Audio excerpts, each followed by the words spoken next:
So hoor ek vandag verdere slegte nuus.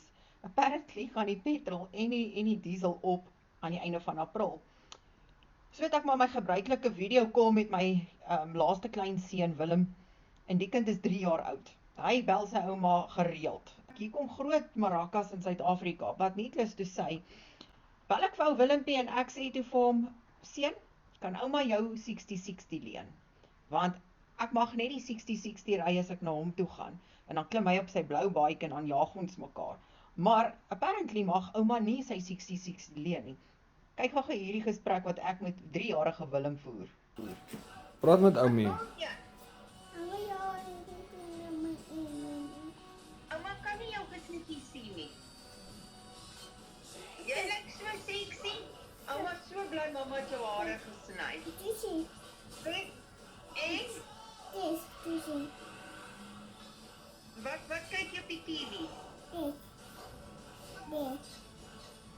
Ja?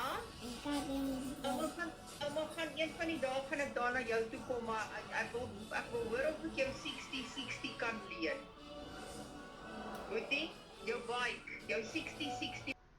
Gelukkig het ek 'n side hustle. Het ek 2 werk. Ek het 'n permanente werk en ek het 'n side hustle wat ek hier uit my kantoor uit bedryf, net 2 ure 'n dag doen. So verdien ek ekstra geld aanlyn. So daarom is daar vir my moontlikhede. Wat maak die ander mense in Suid-Afrika wat net 1 werk het of wat nie eers 'n werk het nie? Hoe survive hulle? As jy inkomste nodig het, WhatsApp vir my petrol en ek deel my plan met jou, want hier kom groot drama.